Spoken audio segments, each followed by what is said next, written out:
Hello, and welcome to the 13th episode of Criminality, the podcast where we know loving reality just isn't a crime, Rebekah. Rebekah, how are you? Not a crime. I'm great. Lucky 13. I'm so excited. Isn't that what they say?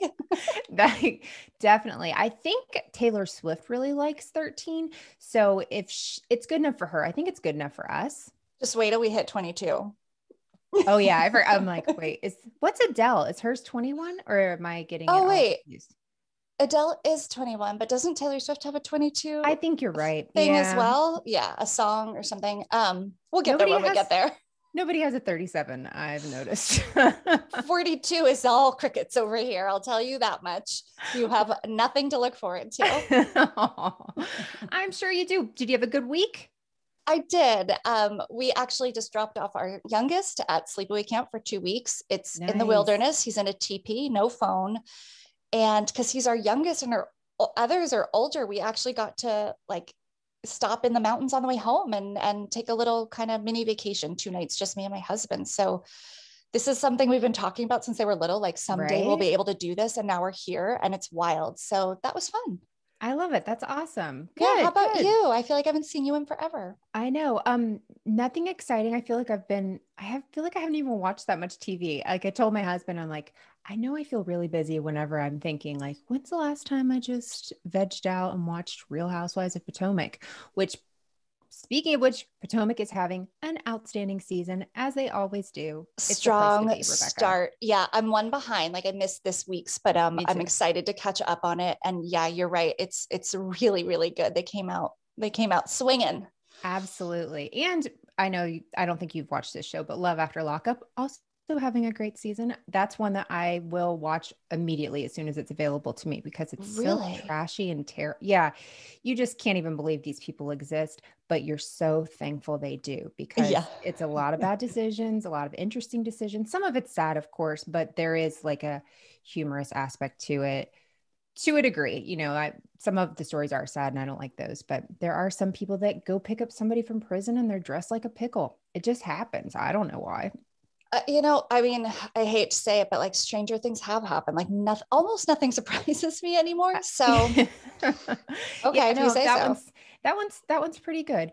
Yeah. So Rebekah, last week, you spoke to Elizabeth Vargas. That interview was awesome. So cool. Thank you. Yeah. What a fun surprise that was for you, for me, for our listeners, because the messaging kind of developed into a talk to my assistant about an interview. And I was like, totally. Yeah, let's do that. And so it all was just happening. And then there we were. And she was so cool. And, you guys, if you haven't listened yet, we put out a bonus episode on Friday on our off week. So that was fun just to put out content on a week we normally don't. And Elizabeth was so cool. She's so down to earth.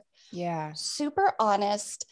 And, it's not her favorite thing to talk about the cult story and that part of her life. So I appreciated that she did that at all. Right. And it was fun. It was a little surreal though, to be honest, talking to a housewife via Zoom. I've imagined it many times, but it was like, wow, this is really happening. Yeah. So it was cool. Oh, very cool. So 2 weeks ago when we last spoke, I gave 3 terrible clues. And now if you're watching this, you can see the answer to these clues, unless I'm really tricking you, in which case I'm not that good. So my 3 clues were Brazil, which looks like where I am. Brazil. I've never been, but gosh, does it look gorgeous? Gorgeous. So Brazil, Big Brother, and Butterfly. Yeah, which through new clues you've since doled out, I'm realizing is as in the stroke. Yes, as in the stroke and not the insect or the blue emoji, the blue butterfly emojis. So you've got this kind of scary jockey, hot, scary jock guy behind you. So I'm guessing we're talking about him. And should I know him as an athlete? Okay, here we go. Buckle up, ladies and gentlemen. I am so excited about this. So, Rebekah, when you think of Olympic greats, who do you think of? Phelps. Okay, you got Michael Phelps. You've got Mary Lou Retton. You've got Simone Biles, right? Yeah, she just withdrew. She did. That was really incredible, and there's a lot going on with that I think is really cool. And Michelle Kwan. Michelle Kwan. Thank you. No, that's a very important one. Let's throw Nancy Kerrigan in there because let's go way back. Yeah. That's a story we may have to tell one day as well. Absolutely. But Rebekah, do you know who is tied with the second most medals right behind Michael Phelps? Michael Phelps is the most winning Olympic gold medalist of all time. Do you know who's tied for second place? I do not. Okay, well, it's Ryan Lochte. And if you said that you knew it was Ryan Lochte, I would call you a liar because no one knows that he's in second place. Oh, I feel so much better. Yeah, no, that's just not, I never knew that. It's fascinating to me.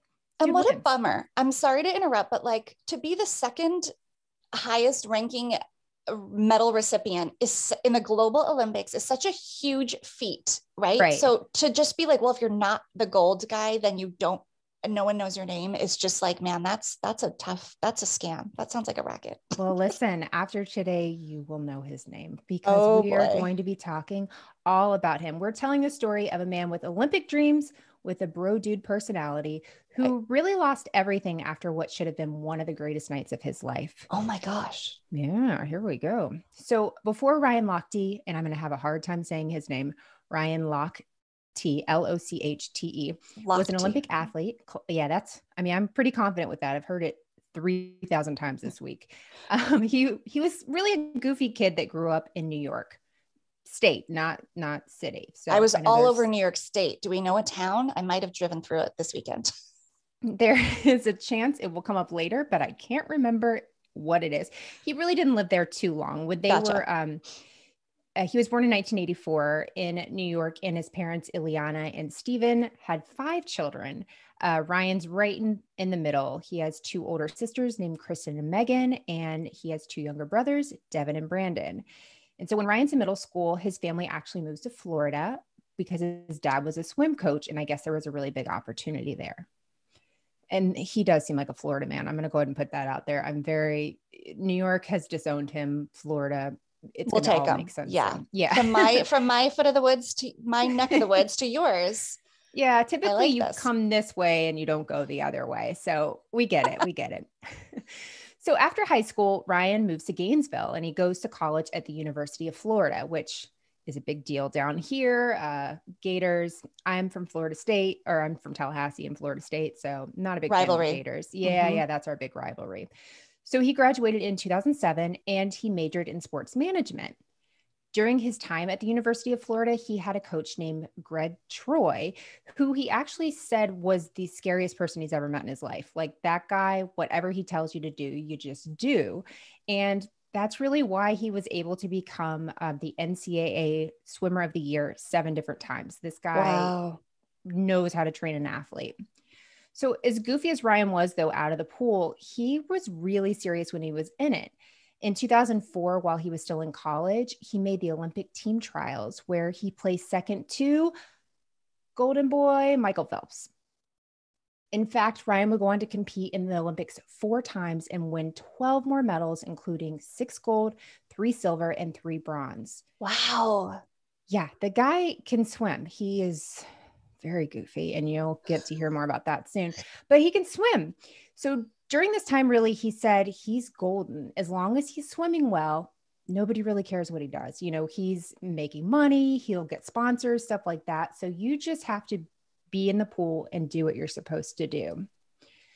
So Ryan would really regularly place behind Michael Phelps, almost always. Michael won a total of, do you want to guess how many times Michael Phelps has won Olympic medals? All of them, gold, silver, bronze. I'm terrible at this. 16? That sounds 720. Like... No, I'm just kidding. I was like, wait, times. Mine sounded really high. And I just knew your eyes. It was 28. It still was so many. I was going to say in the 20s. Okay. Yeah, I know, but it seems like insane. That seems like an insane inhuman. Number. Yeah, absolutely. So if you wanted a serious soundbite, Michael is who you wanted. But if you wanted an off the wall, what exactly did he just say? Ryan JEAH Lochte was your guy. Do you remember his JEAH thing? No, but somebody commented that on our Facebook page when they realized it. They realized what you were talking about. And I thought, well, she knows what it is. Yeah, she does. So we'll get into that a little bit more. But in 2011, in between the Olympics, different Olympic years, Ryan's parents divorced. According to Ryan, this was a really, really difficult time for their family. And he kind of grows apart from his dad, who had been one of his trainers, really. He had been a swim coach, which is how he even got into swimming. And he developed a better bond with his mom. And so Ryan is known to be a bit of a wild card, right? In 2012, after he gets the gold in the men's 400 meter individual medley swimming event, you've heard of that, right? Of course. He poses with his gold medal with a U.S. flag decorated grills on his teeth. So he has his medal, he's on stage, and it's the United States flag on grills on his teeth.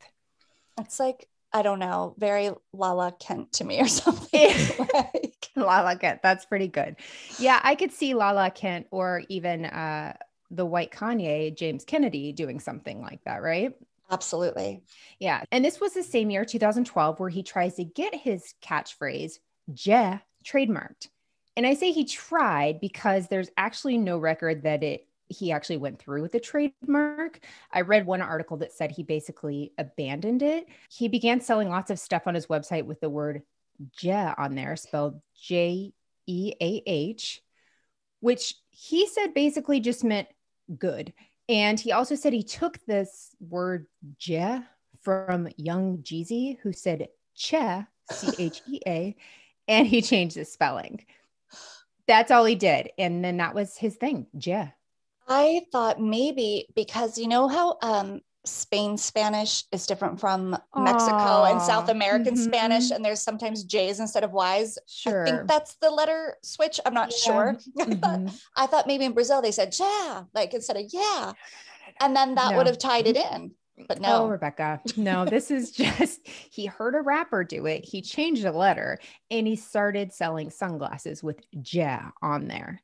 So there's a lot of information about Ryan, so I'll keep going. But in 2012, it continues to be this huge year for him, right? He's fresh off the 2012 Olympics, and Ryan does something that no other Olympic swimmer has ever done before. He starred in a reality show about his life that debuted on E! in 2013. Okay. I'm assuming you've never heard of any of this. Oh, I've definitely never heard of it. I'm just trying to guess which show. Oh, but I can't. I'll tell you, Rebekah. I'll tell you.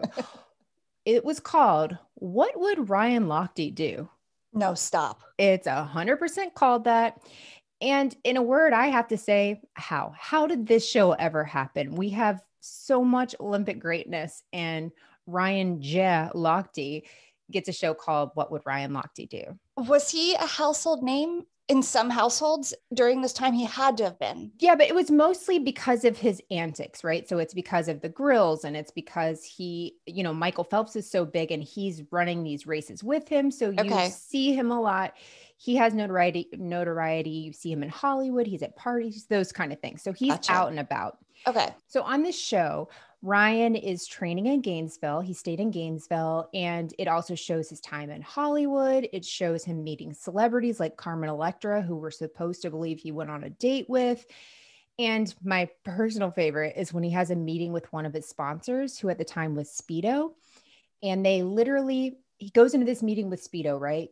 We're supposed to believe this is some big important meeting, and they can't wait to hear his ideas. And they literally send the cameras away so Ryan Lochte can show his new ideas to Speedo for an idea. And we're supposed to believe this is a very organic meeting, and nobody fed him any of this. Right. Of course. So you hear him yell on this show his signature catchphrase, JEAH, with great gusto, with absolutely no reason most of the time. He calls the people in his entourage the Lochterage. It's just a lot of isms and trying to create like a culture and a brand around his antics. Antics is the right word. He even shows off his limited edition Speedo footwear. So he gets these shoes, and I'll have to show you a picture later. Maybe we'll post on social media. They look Mountain Dew green, in yellow. That's exactly how I pictured them. That is the exact color in my mind. When you said right? Speedo shoes, that is what I pictured. Mountain Dew colors, right? So the bottom of one says Ryan and the bottom of the other says Lochte. So he's nothing if he's not original and good with branding. I mean, good for you. You put your name on it.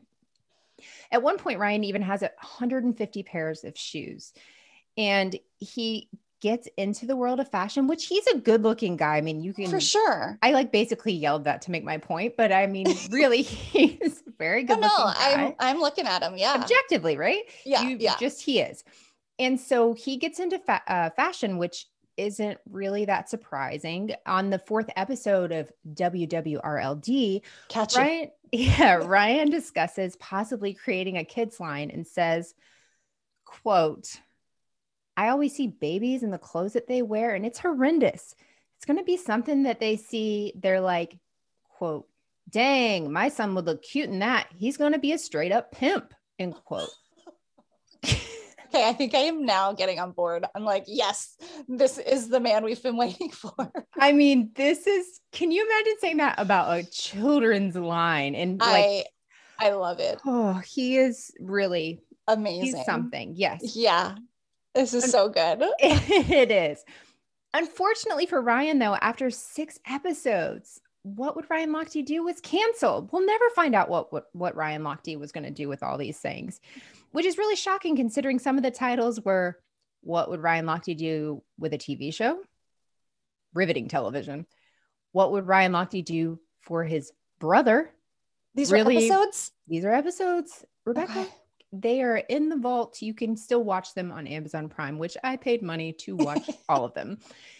But today we're going to talk about a bit of a foreshadowing of one of the episodes, which was entitled, truly, What Would Ryan Lochte Do If He Got Plastered? And while this is not the story they told on the show, this is the story we're going to talk about today. In 2016, Ryan's qualified for the Olympics for the 4th time, and all eyes are on the U.S. swim team because it's rumored to be Michael Phelps's final Olympics. So everyone wants to see what number he's going to end up with and this huge American champion. At 31, Michael Phelps is basically a geriatric swimmer. It's like whenever they tell women at 35 they're geriatric, for their pregnancy. Yes, it's just, we got to come up with a nicer word than that. Come on. Especially as the numbers increase of women having children at that age and older. Know. Yeah, I know. It's not okay. I agree. Yeah. So Ryan's in really good shape, which again, sounds like I'm calling him hot, which I am, but that's like the subtext to everything I'm saying. But he is ready to have a good time. At this point, he has at least 6 sponsors and he's worth close to 3 million. I saw some 5 to 10 million. He's worth millions of dollars. So the Olympics this year are held in Rio de Janeiro, and he's bleached his hair blonde, which thanks to all the chlorine in the pool, he ends up getting more of a green vibe going on. That's what happens. That's hot. No, that was like my Paris Hilton face. By the end of the races, his hair was pretty green, which also makes you very easy to point out on a CCTV. And that's what we call foreshadowing, ladies and gentlemen. Oh boy. Yeah. So there's concerns about the Olympics even before they started. Do you remember anything about the Olympics in 2016 rather? I don't. Okay. And I watch, but I don't remember anything specifically out of the ordinary. Yeah. So at the time, well, this is why, because COVID, that we don't even think of these things. But at the time, Zika was a big concern in the country. Oh my gosh. Yeah. Right? Yeah. And so as really was the safety of those in attendance and for athletes, according to an article that was in CBS Sports, quote, 2 members of the Australian Paralympic team were robbed. A New Zealand athlete was reportedly kidnapped and robbed by police. Human body parts washed up on shore near one of the beach volleyball sites. All this in a year when Rio had experienced a huge uptick in police-related deaths and street muggings, end quote. So there were some concerns from people having it in Rio de Janeiro. Was it going to be safe? So that's a whole issue in and of itself. And really, things seem to go pretty well there. But of course, the games are a huge sense of pride for a country. Having the Olympics in your country brings tourism, which means money. And it's a worldwide event. It's an incredible honor. And my gosh, is it so beautiful there. And, they have a lot of pride in their country, which they should. And while we can't really generalize, the feeling was that the people of Rio de Janeiro were happy to have the Olympics there. Mostly, there's always going to be protests at everything, really. But the Olympians really worked their whole lives for this chance to compete on the world stage. And in 2016, Ryan Lochte really took that focus away because of his actions. I don't know about you, but my favorite stories from the Olympics are these like small countries where this person has trained their whole life and, you know, it was a huge sacrifice for their family and they made it and they won gold and they're on the, you know, world stage. Absolutely. I love those kind of things. Oh my gosh. Yeah. So on August 13th of 2016, Team USA, the swim team, they were all done with their races. So Lochte's raced, Phelps raced. They've done their relay races. I don't know what you call it in swimming, but they're done. So that's when Ryan and a few of his teammates go out to party. And so according to Ryan, though, all the trouble starts there. He later said he should have never been out that night partying, but he was. And after a full night of drinking, he and his teammates, Jimmy Fagan, Gunnar Bentz, which sounds like trouble, and Jack Conger were headed back to the Olympic Village for the night. I'm fascinated by the Olympic Village. I don't know about you.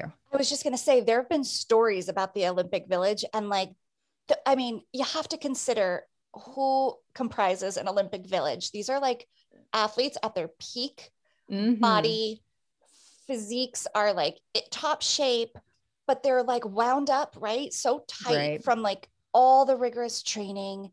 And then if they're finished with their event, God, they must want to release some of that tension and have a little fun. So yeah, I've heard it can get wild. Very wild. This year, there were all these rumors that they had these cardboard beds because they didn't want them to sleep together because of COVID. Have you seen any of this? I haven't heard of the cardboard beds, but I have heard there's lots of like cohabitating and yes, that's the Olympic Village for you. Yeah. So it's a place like you would think it's just like strict, blah, blah, blah, blah, blah, but they have like their own shopping center in there. It's an amazing thing that they're able to do. And all the countries are coming together. It's really, really cool. Very. Sounds like it. I don't think I'd be invited. I would definitely be sent away. I'd have to close my eyes a lot. There'd be a lot going on there. So Jimmy Fagan, Gunnar Bentz, and Jack Conger are all teammates on Team USA with Ryan Lochte, and they're all taking a taxi that night after going out and drinking. And I'm not really sure if the taxi stopped for gas or if the guys just needed to use the restroom. Either way, they end up at this gas station. So according to Ryan, they go to the bathroom they go to find the bathroom and the door is locked. So they decide to relieve themselves on some plants nearby. Oh boy. Yeah. So there's a sign that's hanging kind of by a thread, like this metal sign, and Ryan slaps it and it falls down. So it makes a loud noise, which alerts one of the men working at the gas station. And so there were a couple men, at least one of them was a security guard, and he hears the sign fall and he goes to approach the men who are now back in the cab. So the security guard comes up. They don't have any guns out, but they can see that he has a gun on him. And so they're trying to leave and they have cash out to pay, offering to pay for this damage. Keep in mind, they're in Brazil. This security guard is speaking to them in Portuguese. They don't speak Portuguese. It's this whole thing. And they're incredibly intoxicated. So Ryan gets out, they get out, and they start walking. Ryan starts walking towards the guard rather, and the guard pulls his gun out. Oh my gosh. And so all the guys sit down. Ryan says he's still drunk. He gets fired up and he stands up and starts walking towards him. And that's whenever the guy points the gun at him and they sit down. So they end up giving the attendant / security guard some cash and they're finally able to leave. Okay. But Rebekah, this is not the story that the world would hear, at least not at first. So immediately after this altercation at this gas station, Ryan's in the cab on the way back to the Olympic Village, where he calls his girlfriend of 6 months, who later became his wife, Kayla Ray Reed. So Kayla says that on this call, he is hysterical. She has a hard time even understanding what's going on or what's happened. And again, he's still intoxicated and he's just blabbering and crying and freaking out. Oh gosh. Yeah. And so Ryan said that his mom was on the bus with Kayla at this point, and this is where things kind of take off. And she must have overheard Kayla talking to him, but really didn't have a clear story. And so it's kind of hard to decipher all of this, but my understanding was that they may have all been on the bus with various members of the media, maybe heading to the Olympics that day. I could be wrong on this, but either way, his mom is near someone in the media on this bus who overhears her say out loud, Ryan's been robbed at gunpoint. Oh my gosh. Yeah. Okay. Is this story sounding familiar to you? That part is. So that's what gets circulated. That's what gets circulated. And that is so not what happened. Nope. It's huge news. So this decorated member of, Team USA has been robbed at the Olympics. The story is out. And keep in mind, that story gets out just a few minutes after this happens, right? So his mom, he calls his girlfriend, or his mom overhears his girlfriend. The media hears it. It's tweeted. It's out there. And of course, everyone's stunned. And there's video that comes out shortly after, actually, 3 hours after this incident at the gas station, where Billy Bush is out on the beach in Rio de Janeiro, and he sees Ryan Lochte walk by. So he's already read these tweets that says, Ryan Lochte's been robbed, all this stuff. So he goes and grabs Ryan, brings him over to him, and records on his cell phone with Ryan. And so Ryan's no dummy. He did play a sex idiot on TV, though, on an episode of 30 Rock. Do you remember? Oh my gosh. Yes, he's the sex idiot. I enjoy that degree of connectivity. That is, I thought so you would enjoy fun. that. That is so fun. Okay. Yeah. So for him. I know. I like the line, he's not a dummy, but he played a sex idiot on TV. I was really proud of that one. It's really good. So he knows the media is all over this story. Ryan does. And of course, his mom said what she said, but this is his chance to correct course and say exactly what happened. And I'm going to send you a clip, Rebekah, so you can see exactly what happened. So, Rebekah, what are your thoughts on this interview with Billy Bush? This makes my blood boil a little, honestly, because not only does he not tell the truth, okay, that's bad enough. He doesn't even kind of give a blurry version of the truth of them. We were out, we were drinking, we were a little louder than we meant to be. You know what I mean? He doesn't have to say he like urinated on their sign, but like we were being obnoxious and they asked us to, and we got into an altercation or into a standoff. Like he could have, I mean, why would he want to do that? I understand his motives, but it's disgusting to me that he absolutely lied and said he got pulled over and made it sound like this unwarranted, targeted arrest. Totally. And then stealing all their, I mean, he created a whole narrative that didn't happen. And the privilege that takes, the confidence, it makes me so angry. And honestly, like when I first saw his picture behind you, I'm like, yes, he's good looking, but I can tell I don't trust him. Like he's one of those, like, that's why I called him like that dumb, hot jock look that like, I don't trust him as far as I can throw him. And he looks smug and arrogant. And that's what I hear in that video. Also, the nose ring doesn't work on him. But I didn't even notice the nose ring. Wow. You didn't ask me about that. I just saw the lime hair. Yeah. No, I agree. So in this clip, he says, they're in the taxi, as Rebekah was saying. He's pulled over. 2 men with police badges come out to the window. They take his money, his wallet, leave his phone, and took money from the other guys. And he also adds in this detail, which really was about the worst thing he could have done, which was that the guy puts a gun to his head, cocks it back, and, it makes it a totally different situation than actually happened. And so this looks really bad. If you are the American viewing public and you see this video, you think, oh my gosh, what is going on? Right? Like, of course, what's happening? This is, so scary. Except it's not really true. But at this point, the media's run with it. The Olympic heroes are robbed at gunpoint in Rio. And what does this mean for everyone else? And blah, blah, blah, blah, blah. And, all of this. So investigators in Rio, though, take this very seriously, and they immediately begin searching for what happened that night.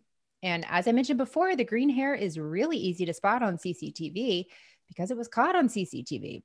Good. Yes. So police interview the gas station owner, who says the Olympians came to the gas station, trashed the bathroom, broke a soap dispenser, and broke a mirror. But when they looked at the CCTV from the store, a different story emerged. The video shows Ryan and the men coming away from the bathroom. Ryan hits a sign that's hanging down, and then it shows the man with the gun have them sit down, right? Ryan defiantly stands back up and then sits down when the gun's pointed in its direction. The men hand over their money, then they leave. So police believe what the gas station attendant is saying is they broke into the bathroom, they broke stuff, blah, blah, blah. Ryan's saying they just pulled us down the road and robbed us. And, very, very different story. So it's up to the police to put all this together. So police believe the whole story by Ryan is a lie, just, watching this video. Good. And so they head to the Olympic Village on August 17th to get the passports of Ryan and Jimmy Fagan so they can speak to them. But Ryan's not there. He actually flew back to the US on August 15th, just one day after the incident in Brazil. Was that already booked and arranged, or was that like a last minute trip? He later said he was always scheduled to leave that day. So I don't know how far they looked into that, but that's what the story was. So either way, the other men in the taxi that night are still in Brazil. And so Gunnar Bentz and Jack Conger weren't as lucky in Brazil as Ryan. They were actually removed from their flight going back to the US with media cameras everywhere. Their passports are taken from them and they're made to stay and give a statement about the incident. So they're not suspects. They just want to know what happened that night, right? So according to anonymous sources later, they say that these two guys say Ryan's statement is totally fabricated in regards to somebody robbing them. So I just saw that it was anonymous sources that actually leaked that, but the guys were like, that isn't what happened. We've never said that's what happened. That's only Ryan that's saying this is what happens. So after this, giving their statements, they are allowed to return to the US. And I want to read Gunnar's statement he made later that month. It's a little long, but I think it's important to kind of tell the whole story. Okay. So he said, quote, 2 men who I believe to have been security guards then instructed us to exit the vehicle. So this is after they're at the gas station. No guns are drawn during this exchange, but we did see a gun tucked into one of the guards' waistband. As Jimmy and Jack were walking away from the vehicle, the first security guard held up a badge to me and drew his handgun. I yelled to them to come back towards us, and they complied. Then the second guard drew his weapon, and both guards pointed their guns at us and yelled at us to sit on a nearby sidewalk.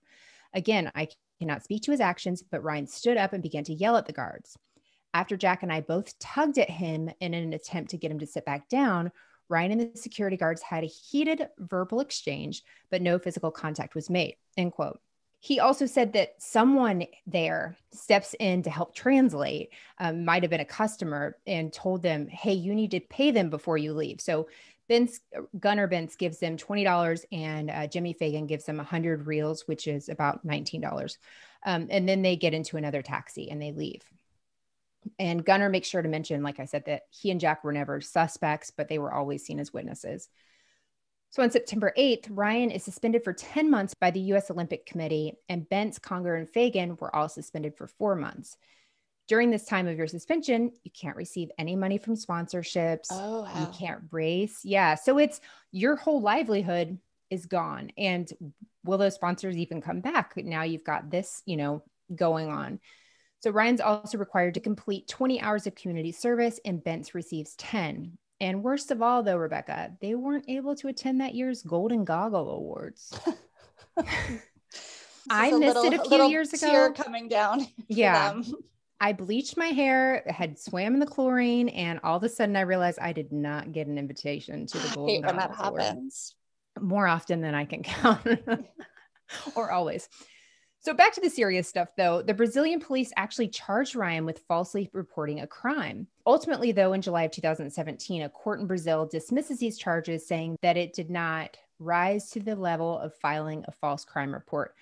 Technically, he didn't go and file that police report. He said it on the world stage. He said it to Billy Bush, which was way worse than just going to the police station and saying it. Truly.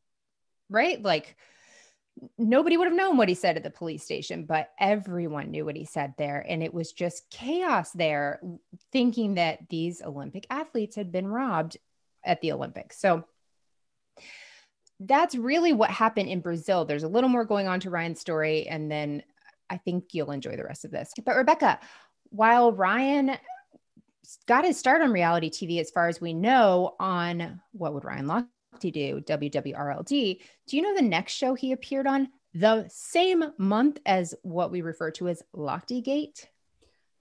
It can't be Big Brother. Wasn't Big Brother. Okay, but that was your clue. So I know. Where the heck is that coming in? Just wait. Okay, I'm trying. Same month. So it's 2016 still? 2016, August. August, he came home and he went on to The Bachelor. I don't know what it. Dancing with the Stars. Yes, he was on Dancing with the Stars. He's got the physique for it. I get it. And people were not happy about this. This is way too soon for any sort of redemption line to come from him. 100%. Like people are ticked. Too soon. And so his debut dance, actually, people even rushed the stage in those like anti-Lochte shirts, stormed the stage. It was like a huge deal. He looked terrified. And he would end up going and getting 7th place on the show, which actually better than Chris so bad. Yeah. I know. Doesn't seem so bad considering how much people did not like this guy at the time. I hope he didn't have the audacity to do like some kind of Brazilian dance. Like, is the samba Brazilian? I don't know. But like, wouldn't that have just been salt in the wound? Yeah. I don't know what he did. I did not get that far. I just don't have any care for Dancing with the Stars. Same. I just like when I need the facts about it for a story, I find them, but I never watched. Yeah. I'm not going to stick around for it. But the fallout from Lochte Gate, besides, being stormed on the stage, is that he loses all of his sponsors. So this is between $5 and $10 million. He's no longer marketable. He is seen as a total liar who brings disgrace to himself, his countries, and the Olympics, which is literally the world. But 2 months after Lochte Gate, Ryan gets some good news. His girlfriend finds out that she's pregnant with their first child, and he's over the moon about this. He said the timing was really scary because you've lost all of your income, and everyone hates you. And that's him saying that, not me making that up. He literally said everyone hated him. And I guess during this time, he talks to his mom and says, she's having a baby. And his mom, he said, says some things to him that crushed him. And he actually stopped having a relationship with his mom. He doesn't talk to her at all. Even after Lochte Gate and she repeated stuff that started this whole spiral, he kept talking to her. And then something with this baby, his mom said some upsetting things and he doesn't have anything to do with her, which is so And we sad. don't know what she said. He won't say it. And I thought he would. I think if you asked him twice, he would. Like he would. Let me DM him. He would say it. Oh gosh, I'll be interviewing him in no time. I know. Honestly, honest to goodness, I feel like if I would have written him, we could have had him on, no problem. And we could have even titled it "Sex Idiot." I'm good. I don't want to do this. I've called him a lot of things right now. So hot being the primary one. That's the nicest one I have. I know. That's what I'm saying. Several times. Lest we forget. You've been like singing his hot praises from the moment we recorded. But listen, I can separate that from the dumb stuff he's done. As can I. Dumb. Yeah, we can separate those. The art and the artist. I can separate. Yes. And his body would be the art. Okay. So So Ryan and his girlfriend eventually get married. Sorry, I'm talking about a married man and father now. And they moved back to Gainesville because he wanted to train for the 2020 Olympics in Tokyo. And did he have a little pimp? He did have a little pimp. His little son, I think his name is Caden. I don't know how Caden dresses, but I'm sure Ryan has some ideas. So before the Olympic Games come, though, Celebrity Big Brother season 2 comes out. Of course, Big Brother is here. Did you watch any of the Celebrity Big Brothers? Nope, I didn't. Okay, so I don't like regular Big Brother. I did watch the first couple seasons, but Celebrity Big Brother, do you know what it's like to watch Mark McGrath wear a robe and eat warm oatmeal and just talk about like his BMs? It's really fascinating. It sounds like if I were married to him, I might, but no, I definitely don't. I loved it. I even paid to watch the feed, like the constant feed that you could watch. Wow, Melissa. Yeah. I watched it a lot. And this season I watched a lot, actually. Wow. Okay. Yeah. So Ryan quickly aligns himself on the show with Jonathan Bennett. Do you know who Jonathan Bennett is? I don't think so. Do you remember Aaron Samuels from Mean Girls? Lindsay Lohan's the sidekick. No, the crush, the one that she had a crush on. Aaron Samuels he tutored. Yes. Mm-hmm. Yeah. So that's him. That's Jonathan Bennett. So those two they became friends really quickly. And he also seemed to be in cahoots with a very clean shaven Joey Lawrence. That was an interesting one to watch. Yeah. Everything you think you know about Joey Lawrence, you'd see on that show. You do. That's right. Yeah. It's a lot. It's not Blossom Joey Lawrence. If anybody could make the JEAH work, I feel like it was Joey Lawrence, right? Like he wouldn't do it. He wouldn't. What was his signature catchphrase? Whoa. Right? Yeah. Whoa. Yeah. Yeah. Okay, yours is better than mine. That was really you good. warmed me up. Yeah. But he wouldn't do it on the show. Like they asked him even whenever he got kicked off. He probably demands $1 million to do it at this point. Yeah. I mean, can you even imagine the trauma from like having that be your bit for a decade? But I feel like he should have been happy with the tuna fish sandwich and that somebody put him on TV. I guess so.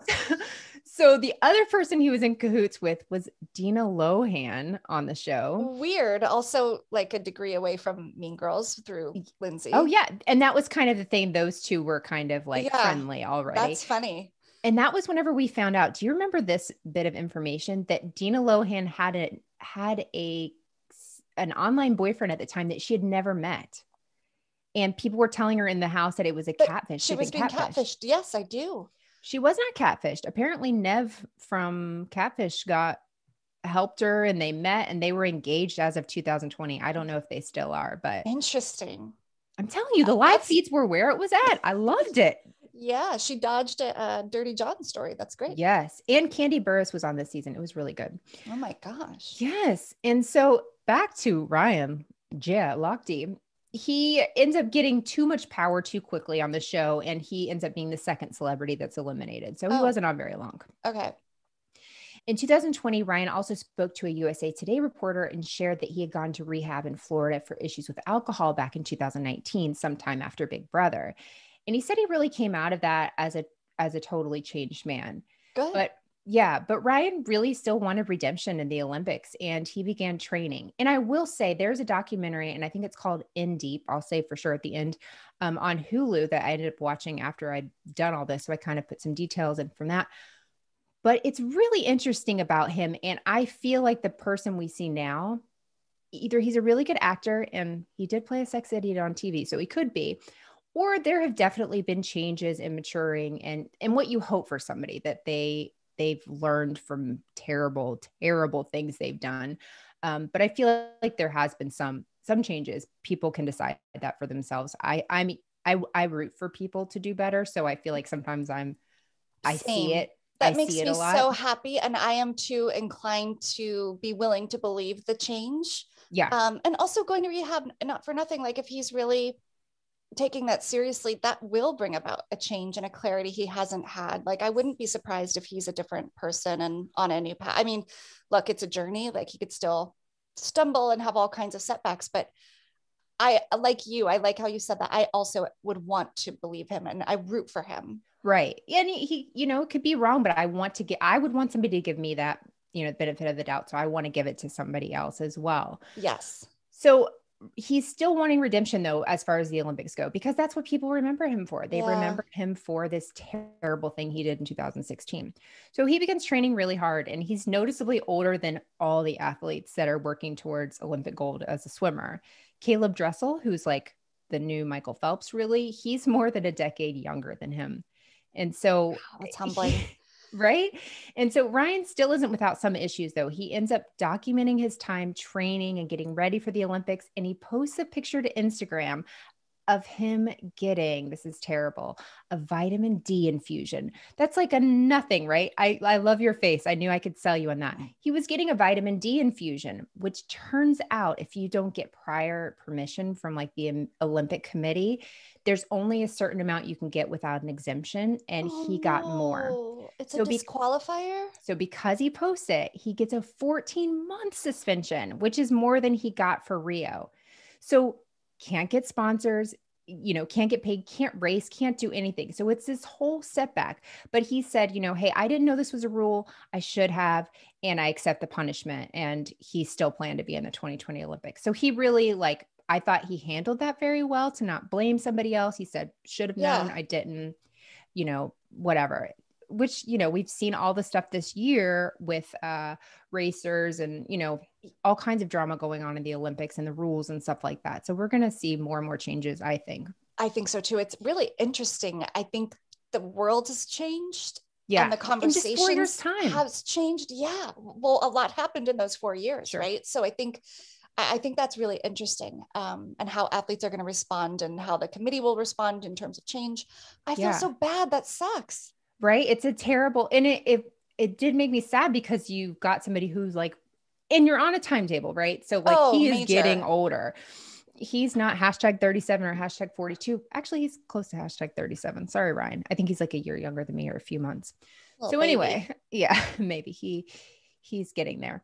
So at some point he ends up at the end of his suspension racing in Orlando near me at a YMCA just to get practice. He's racing against young teenagers because when you're suspended, you can't do any of these qualifying races. So what good are you to go to this competition, but you haven't raced anybody? Like, how are you supposed to, do it? You need that adrenaline. You need the, whatever to be able to do these races.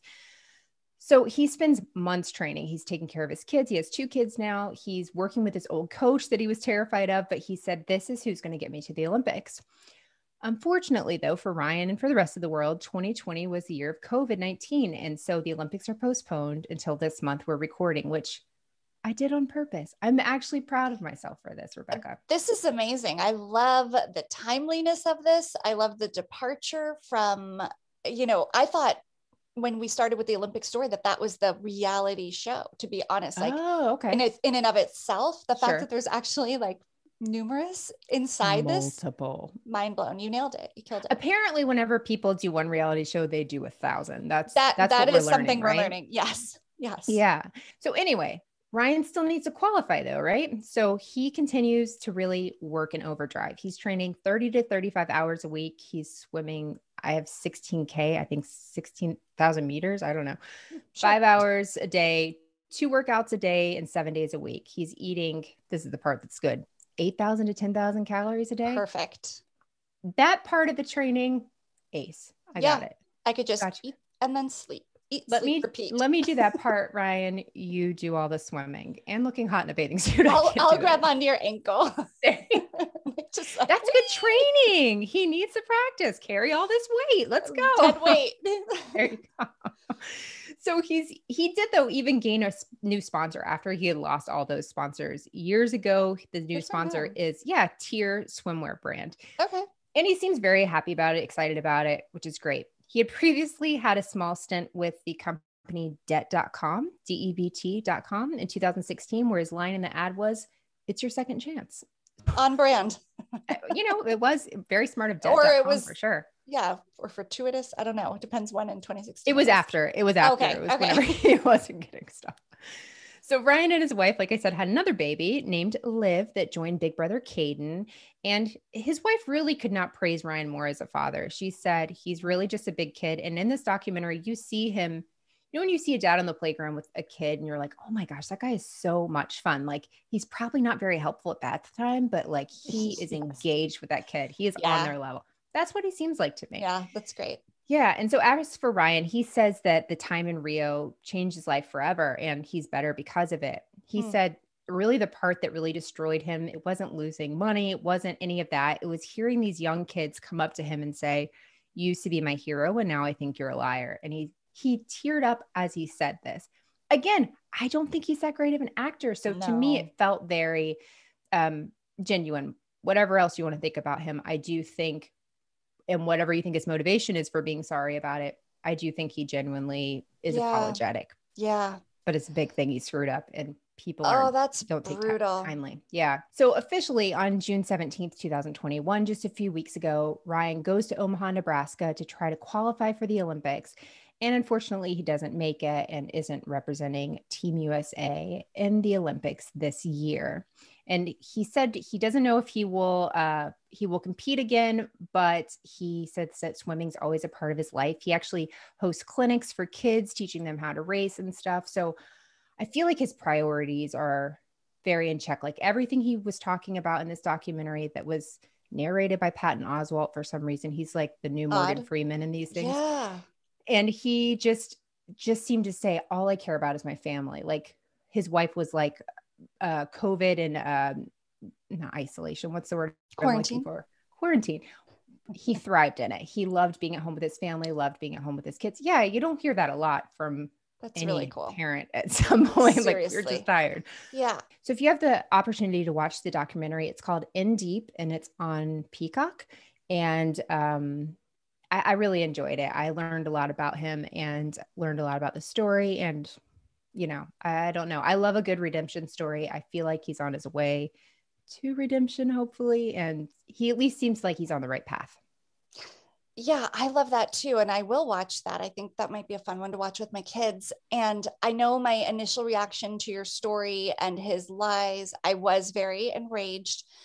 And I will feel that when I hear these things, because honestly, he was old enough to know better. Clearly, he had been in this position of privilege for a while where like he was able to get away with stuff for a long time. Because 31, I'm sorry, like that sounded like 16-year-old nonsense, what he was doing. 100%. Right? Yes. But he is in a unique situation. Olympic hopefuls are in this like kind of parallel universe that none of us know anything about. So there could even be, I am not a doctor, everybody, or a psychologist, but like some stunted adolescence, like, because he's been working essentially for like 2 decades to get to where he was. So, or a decade or two, I don't know, some long time. He doesn't either. Yeah. So, I guess I just mean a delayed maturity might make sense. I'm just happy when people have it. Like, I think Chris Soules too, it was a similar story. He was so, I think, genuinely remorseful. Right. And someone died in his situation. It's a bit different. There was a pattern there, but still, I hope that someone, whenever it occurs to you, it's like never too late to me, to have a reckoning that like, hey, I wasn't that great of a guy and I'm going to do things differently now and then prove it. So good for him. And I'm sorry. I think it would be really cool to see him compete again, even if he doesn't win. I think for his own life story, that will be really important for him. So it would be cool to see it happen. Totally. And with him being out of Michael Phelps's shadow, that was like a big deal, but he seemed to really like, didn't have a nasty thing to say about Michael Phelps. And it would be easy to be very jealous of that other person. And he did say, it was hard sometimes, but it always felt like we're a team, we're a team, we're a team. And even whenever he talked about Gunnar and Jimmy and all of them, he's like, the worst thing about that is I wasn't there. I'm the one that caused this and I'm not there and they're taking the heat and we're a team. And so I just felt like I don't know, think what you will about me even having these opinions, but I did ultimately think at the end of it, like he could have changed. He could have, and he made a very horrible, horrible, horrible mistake you can never take back. And so now you just have to live with it. And I feel like he's going down the right path. Will he get there? I don't know, but it seems like he's doing the right things. I'm really happy to hear that. And also shame on the journalists for running with the story. Like, how about, I guess you can put the story out and say, athlete, Olympic athlete Ryan Lochte said, like, his personal account is this, but like, I don't know, aren't they supposed to corroborate that with a police report or something? I know. I don't know if it's because of the world of Twitter and stuff. It's just, you hear this, it's his mom, Ryan Lochte's mom says he was held it. Right. Exactly. It just seems that's also not his fault that communication breakdown that he had with his girlfriend and the mom led to that. Ultimately it does fall with him. Right. But then what did he even say? He could have said, I got help. He could have said exactly what he said to Billy Bush to his girlfriend to make him look better. But even the Billy Bush part was kind of interesting to me because the interview's it's less than 2 minutes. Somebody from the Olympic Council literally interrupts it. And it's like, absolutely not. You're not talking to him. But Billy Bush said, at the time he talks to him, it's less than 3 hours since this whole thing has happened. So he's like, I still smelled the alcohol when he walked by me. Oh man. Like he should not have been interviewed. It was not taking anything away. He has to take responsibility for what he said when he was intoxicated, but there was it was just a lot going on. There was a lot going on. Like a perfect storm that led to the global kind of aspect of it. Right. It's much different if you or I say something to somebody off the wall that isn't true, but to say it on a national stage or a world stage, it just, you can't, we don't understand that. I don't understand that kind of, not pressure, but I don't when we make a mistake on the podcast, the world hears and the world responds, Melissa. Millions and millions of tweets came in after we screwed up last time. No, I'm just kidding. Oh, maybe someday. Sorry. Well, that was the story. It's a lot.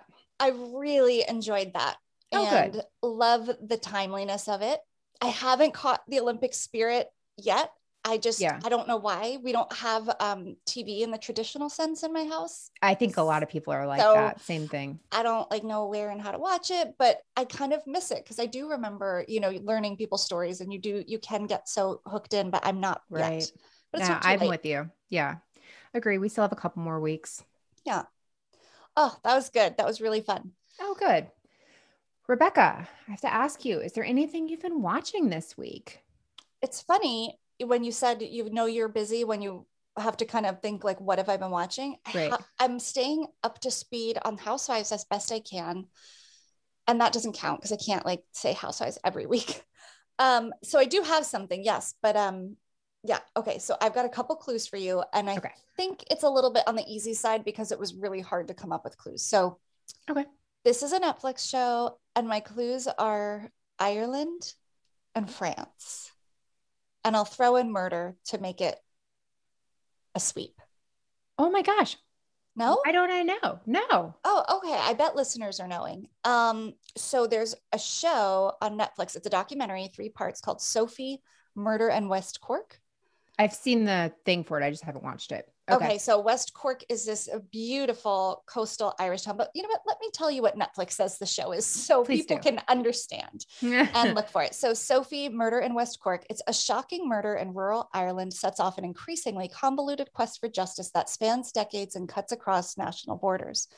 So essentially the woman, Sophie, who is murdered is French. She's just on holiday in Ireland when her murder happens. It's in the late 90s. And the documentary is who did it. There's this one prime suspect. They name him pretty early. Honestly, it's a beautiful setting. It's an interesting way that it's filmed. My husband doesn't like true crime, but he likes documentaries and he likes Ireland. And so he said he would watch it, and he ended up loving it. And I was like on Instagram and watching it, which is like not great. See, I watched part of the first episode while doing laundry, and because I remember them kind of talking to the suspect, and he says something like, I was the last one to see her. And I'm like, I need to be paying attention because I didn't even see what you looked like. Yeah. And so the whole like international part that's kind of really interesting because France and Ireland end up kind of fighting over the outcome of this and the justice. And I won't spoil it for anybody who wants to watch. It's beautiful. It will maybe make you want to go to the Ireland coast. Like I've never been there. It looks stunning. Yeah. Super sad story. You're left. We think we know who did it. It's the guy they name, but you don't know for sure. The countries disagree. I don't know, 2 or 3 stars. Like it's well done, but I just, it didn't grip me. Right. And yeah, I'm just being honest. That's what I'm watching. So that's what I just finished. So nice. That's my story. How about you? Okay. It was something good. This is good. Okay. Here are my, my clues. HBO Max, of course. Love it. Molly Shannon. Ooh, and YouTube hit. I'll give you one extra clue. This came out, I think, a little over a year ago, and a new season starts next month. I haven't seen her in anything recently, so I don't know. She was actually on Divorce whenever I bailed on that, but she was on Divorce. Okay. But this is called The Other Two. And never heard of that. Rebekah, you will love it. Trust me on this one. So I trust you on this. I will read the Wikipedia on this.